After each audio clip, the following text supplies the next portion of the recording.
Hello, all you beautiful people out there. What is going on? This is your friend Birdie coming at you fast with another Paragon tips and tricks video. And today we are going to be looking on how to jungle like a pro. Now, for all you veterans to my channel, you would actually know that I already made a how to jungle like a pro video featuring Feng Mao long time ago when the jungle was completely different. That video is now gone, unfortunately, so you just have the memory of that video now left, but we got a bigger and better video now, new and improved, open beta just launched, and we using my homie Grux with the new red scarab sexy skin. Alright, sexy isn't in the name, I just added it because it's so sexy, makes me feel like an elite, literally like an elite from Halo, or like a brute, that's their name. But anyway, as a jungler, you have three main priorities.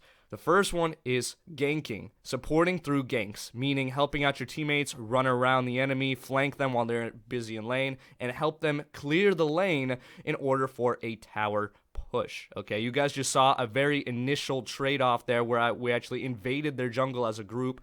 You can do that in the beginning. That's very, very good to do. That will give you a head start, but only for the first couple of minutes. If you waste too much time chasing kills, then you'll probably fall behind. And here, clearing out these enemies early on leaves their jungle easy for the taking, and we're actually able to invade. So this is best case scenario, okay? Ever since the open beta reset, the people that I've been playing against have been not so good, obviously. So, yeah, this might seem like we're playing against some bad people, but I checked their last season ELO scores on Agora, and they were all platinum-ish, diamond-ish, or late gold-ish, and same thing on my team. So it was a pretty good medley of, people and skill levels. The second thing you need to worry about is harvesters. Placing harvesters and being in control of harvesters and not forgetting to actually step on the damn things when you're rotating from jungle to jungle. And the third thing is to have jungle control. This is obvious, but that also means using wards in the jungle, controlling the buffs, making sure that the buffs are on time, that as soon as 6 minutes hits, you're on that buff that you need to get, like black buff, or putting wards on the buffs to make sure that your rotation game is on point, warding up or prime, okay? Now, wards are a thing that your entire team should have. Every single person on your team should have wards, but it is the jungler's main priority to start off the ward game, and you guys are going to notice my first item that I build is always a ward, and I'm going to be one of the first people to actually start placing down wards, including in the enemy jungle, and that's what a good jungler does, is he doesn't just control his own jungle, he and or she controls the enemy jungle as well. So here you guys are seeing the first about 5 minutes, the first rotation of a jungler, and the reason I'm not editing this is because I want you guys to see exactly what I do, because these first minutes are the most important minutes for a jungler, okay? Most junglers, most good junglers in the game, at least at this point, are fighters who scale very, very, very strongly early game, so you want to make sure that you get your level above everyone else as quick as possible. Okay, that involves building up your jungle minions at least to level 2 before clearing them, really. And that's what I like to do. The first 2 minutes of the game, I like to either be hidden in a lane somewhere, whether it's left lane, right lane, or even in the middle jungle, like you guys saw. Pick off a few enemy heroes, like you guys saw in the beginning, and that will give my own minions time to be level 2. At that point, they will give me even more CP than level 1 minions, and yeah, they'll take a bit more time to kill, but I should be a bit stronger, and I do have 2 health pots to help me last out longer. And, now this side of the jungle is level 3, which is insane. Level 3 gives you so much CP, so much XP. You guys are going to see me jump to level 5 from these couple of camps, and that's just how important it is. Now, on the same note, you have to make sure you are constantly in control. You don't want to have level 3 minion camps out for too long, because one, it wastes time. Like if a stack were to go up, because the camps stack every 2 minutes, I believe. Okay, I'm not exactly sure. I don't exactly remember. My memory is a bit foggy. I'm just so used to it, just in game. But I'm pretty sure every 2 minutes regular minion stack, and every 6 minutes every buff stacks in level. You don't want to waste a stack because they don't go past level 3. So what that means is clear them at level 3, and then they'll be able to reset back at level 1 and keep respawning and keep giving you more and more CP, and it will prevent the enemy from coming and invading your jungle. If they are a good jungler, they will notice and they will figure out when your minions are max level, and they will come and steal them, and that's a whole lot of CP for the enemy team, or at least the enemy player, who can then help his enemy team more jump and gank enemies and on our side that are his enemies. And yeah, there we go. So That's a big intro. Let's get into some more team confrontation so I can show you guys how to actually fight as a jungler. I think you guys got the rotation down. Go to one side, check the harvester on one side. Go to the other side, check the harvester on the other side. Don't forget about the side harvesters, which is what I'm going to do here right now.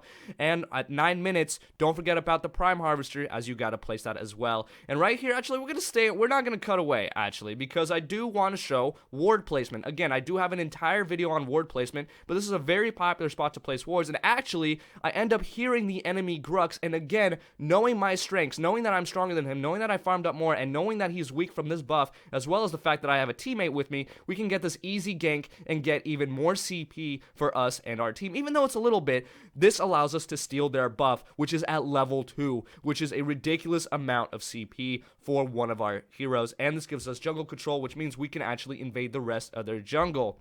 And while we're still here as a group, it's dangerous for the enemy to step inside their very own jungle. And this what makes you a pro jungler, is you have to have the enemy be afraid of their own goddamn jungle like that steal. I'm not letting him get that harvester back. I heard him. I have Astros. They're amazing. And there we go. We're on our way to continue slaying all day. So a couple of easy kills in the beginning. That's how you want to play. You want to play aggressively. You don't want to be scared. As the fighter, you're supposed to be the one in the front lines, not a ranger in the back.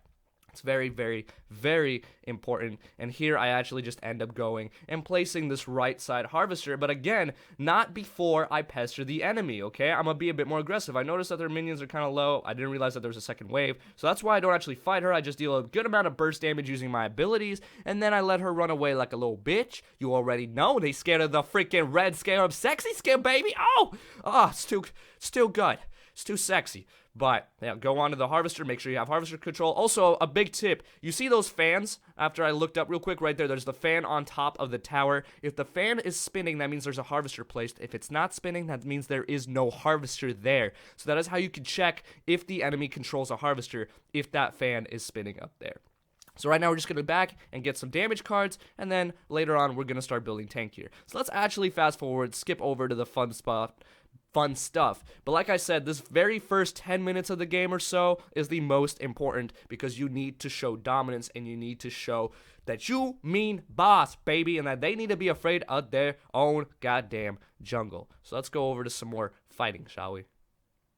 Now, one important thing that I do need to mention is that just because you are a jungler does not mean necessarily that you are not allowed in the lane. If you see a lane on your side being pushed or being attacked, make sure that you defend it, okay? You're not restricted to just the jungle. And don't make that excuse like, I'm the jungler, bro. I'm not supposed to be in the lane. Because sometimes your teammates need help, okay? So fucking help your teammates, goddammit. Like, it annoys me when I see rook junglers, right? If I'm playing like Gideon or something, and they're just jungling away in the camp next to me instead of ganking the person who's literally on top of my tower, which is really not, you definitely gotta help out your teammates first, always.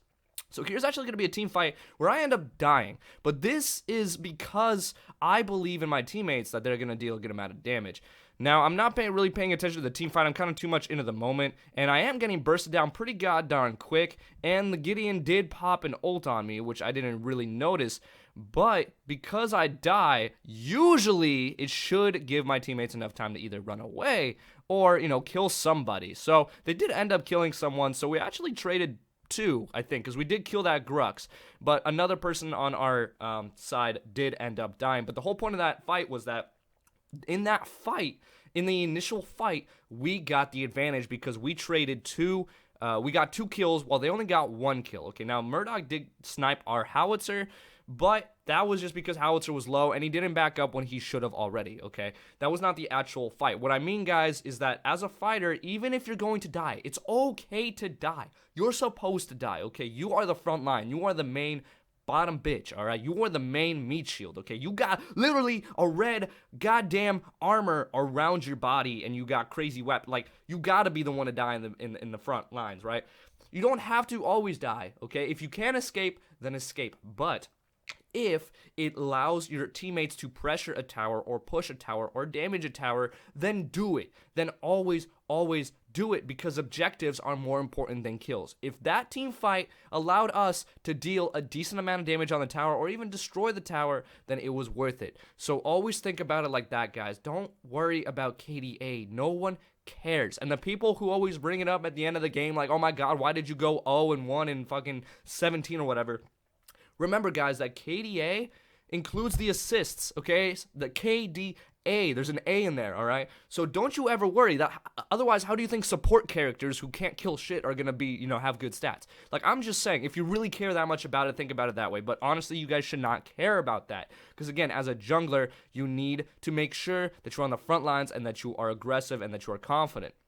Now, it's okay in the early game especially to die in the enemy jungle if it means stealing a really high level jungle camp. If you can steal an entire level 3 jungle camp, you will get more CP than if the enemy were to kill you and take your CP. So, you know, that's usually a good trade-off. And again, controlling buffs.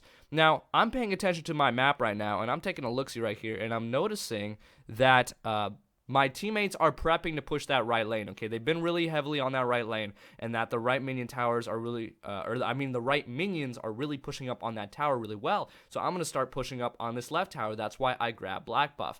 Now, we're actually going to fast forward here a little bit and talk about these final instances in this game. Now, again, the enemy team wasn't too good at placing down harvesters. That's kind of why I got black buff, because I thought that they had a harvester placed there, and black buff deals bonus damage to structures. So as a jungler, you usually want to have the black buff so you can destroy the side harvesters and even the enemy harvesters in their own jungle, so you can get a lot of more XP, because you do get a lot of XP for destroying harvesters and planting them. That's why you always got to do it. And of course, remember, controlling the jungle means dewarding enemy wards as well. Don't just run by them. If you have the chance and the opportunity, deward the enemy wards. Now, this game does end pretty darn early because the enemy team just surrenders. But honestly, guys, late game is honestly the same. Okay, you just build tankier. If you guys want to see my Grux build, you guys can check that out in my Diamond Pro build. This Grux actually ends up pulling me into him, and knowing my own strengths, knowing how to fight as Grux against 2 enemies at once, I'm actually able to kill this Murdoch because it is still somewhat early, and I know that as a fighter, I deal more damage than a ranger. That's why I'm so confident with it, and I have black buff, so I'm going to keep pushing this tower and pinch this left side while my team on the right is attacking that right lane tower, and that's usually how you want to do it as a jungler. And yeah, I mean, again, control the jungle, and in the end, team fights, you're just going to be on the front lines all the time, just being a tanky person, whether you're Steel, whether you're Richter, whether you're Feng Mao, whether you're Grux, whether you're Chimera, you're always going to be in the front, and only engage if your teammates are with you, unless it's a 1v1 and you know for a fact that you can kill the enemy. But yeah, that's pretty much it, guys. So again, remember, you got to make sure to help out your teammates with ganks and support, keeping back lanes from being pushed on your side, and keeping the enemy side pushed with your own minions, making sure to control harvesters, that means placing them, destroying them, collecting from them, and controlling the jungle in general, meaning using wards on your side, meaning using wards on the enemy's side, meaning making sure to deward the enemy wards, making sure to take the enemy jungle when it is clear and block off routes, and just in general, make the enemy afraid of you, make the enemy afraid of their own jungle, make them not want to enter their own freaking jungle. Just kill them all. And yeah, that's about it. That's how you jungle like a pro. And I try to make this video pretty quick for you guys because honestly, I know you guys got better stuff to do than listen to me ramble all day. But if you did get to this point in the video, make sure to comment, damn, red Grux is sexy, or red scarab Grux is sexy, or something along those lines, and I will know that you have watched to this point of the video. Thank you guys so much for watching. I love all of you so very much, and thank you. Oh my god. Make sure you drop a like, comment, subscribe, all that good stuff, and as always, make sure you all have a wonderful day.